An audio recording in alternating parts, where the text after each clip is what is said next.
Fala, povo, Felipe Gama aqui. Esse vídeo é material complementar do vídeo sobre os acarás bandeira, onde eu queria explicar que os acarás bandeira são ciclídeos americanos também. Apesar do formato diferentão dele, ele é sim um ciclídeo americano. Muita gente não sabe, cara. Os aquaristas mais experientes é lógico que vão saber, mas muita gente não sabe dessa informação. Esse trecho ficou tão legal que eu decidi colocar ele à parte também aqui no canal. Os vídeos de sábado sempre vão ser um vídeo mais zen ou um vídeo mais curto, que não me dê tanto trabalho para editar. Essa é a intenção de manter os vídeos de sábado.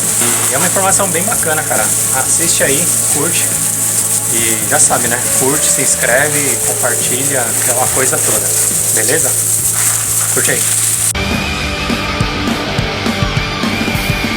Os ciclídeos fazem parte de um grupo de peixes chamados teleósteos. Tem como característica serem peixes ósseos, diferencia dos peixes cartilaginosos, tem como característica a formação complexa da mandíbula, formada ali por vários ossos e disposição desses ossos de uma maneira específica. Isso nos leva à primeira coisa que determina se o peixe é um ciclídeo ou não, que é a presença de uma mandíbula faríngea. Então sim, esses peixes têm duas mandíbulas. A primeira, que é a principal, a que a gente consegue enxergar, que é a boca do animal, e essa primeira mandíbula, ela tem características que determinam que tipo de alimento esse animal consome, como a gente tem o exemplo de alguns ciclídeos algueiros do Malawi, que tem a boca adaptada para consumir apenas algas. Essa primeira mandíbula, que a gente caracteriza como boca, é responsável por capturar o alimento, e a segunda mandíbula, a mandíbula faríngea, ela é responsável por processar esse alimento. Você já deve ter reparado o seu peixe Oscar mastigando o alimento. Você deve ter reparado que é como se ele estivesse mastigando com a garganta, certo? Mas é basicamente isso mesmo, porque essa mandíbula fica localizada próximo da garganta dele. Ela que é a responsável por triturar e processar todo o alimento antes dele engolir. Outros peixes também têm esse tipo de mandíbula faríngea.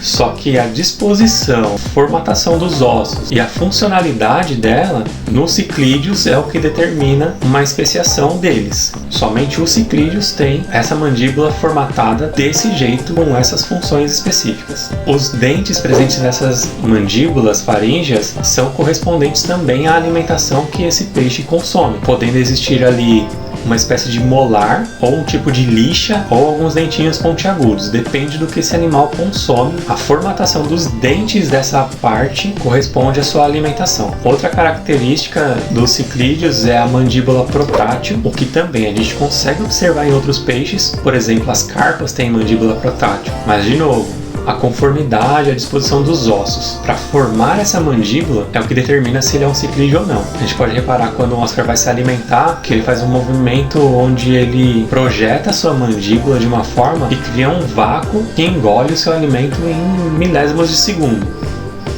Na verdade, coloca na boca o alimento em milésimos de segundo. Ou você pode ter reparado, por exemplo, o seu bandeira bocejando uma hora dessas e viu que a mandíbula dele se projeta para fora da boca. Isso é mandíbula protrátil. A disposição dos ossos dessa parte da mandíbula ajudam a determinar se ele é um ciclídeo ou não. Outra característica que determina se o peixe é um ciclídeo é a disposição, a localização, a conformidade e a funcionalidade de partes das brânquias desses peixes. Os ciclídeos têm a capacidade de filtrar nas brânquias, nas guelras, parte do alimento que seria desperdiçado pelo fluxo de água utilizado na respiração. Você deve reparar quando o seu Oscar se alimenta também que parte das partículas dessa alimentação escapam pelas guelras. Boa parte da alimentação que seria desperdiçada, o Oscar consegue filtrar a água de forma que essas partículas não passem e sejam reintroduzidas para a boca dele para que ele consiga engolir essas partículas que seriam desperdiçadas. Os ciclídeos têm isso e também é de forma bem específica para cada tipo de alimento que essas espécies consomem. Então, peixes algueiros vai ter um determinado tipo de filtro nessa parte para não deixar o alimento escapar enquanto ele respira. E vai ser diferente para um peixe carnívoro, insetívoro e por aí vai. Cada tipo de alimento tem um tipo de filtro nessa parte do corpo dos ciclídeos que dão a eles essa capacidade de filtrar o que seria desperdiçado. E por último, a formação das nadadeiras.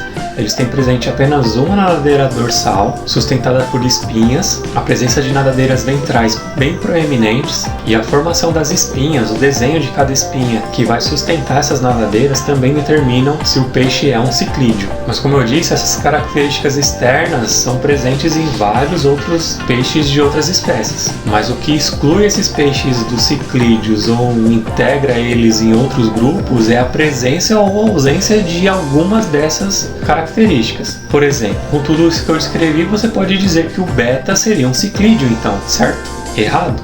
Porque o beta tem algumas características que o excluem dos ciclídeos, características que os ciclídeos não têm, como por exemplo a presença do órgão labirinto. O beta tem a mandíbula protrátil, ele tem mandíbula faríngea, ele tem as nadadeiras em conformidade bem parecidas com as dos ciclídeos, só que ele não é um ciclídeo, porque ele tem um órgão específico que o exclui dessa família, além de outras características. Mas o que mata a pau a charada é a informação genética. O DNA é o que determina definitivamente se o peixe é ou não ciclídeo. Todos os ciclídeos têm um ancestral comum. Viveu há mais ou menos 150 milhões de anos atrás num supercontinente chamado Gondwana. Antes desse supercontinente se separar, ali vivia o ancestral comum dos ciclídeos todos que existem hoje em dia, que se espalhou por esse supercontinente, e aí com a separação desse supercontinente é que ficou possível a gente ter ciclídeos nas Américas, na África e na ciclídeos espalhados pelo globo todo. E aí cada espécie de ciclídeo evoluiu da sua maneira para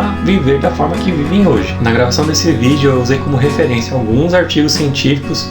Se você quiser ter acesso a esses artigos, me peça pelos comentários que eu te passo os links, mas eu tenho que referenciar um específico aqui que me ajudou bastante. É o artigo escrito pela Ana Lúcia Antunes e pelo Erivelto Goulart, Ciclídeos Neotropicais, Ecomorfologia Trófica. Um artigo muito legal. Se você tiver interesse em ler esse artigo, me peça nos comentários que eu mando para você o link.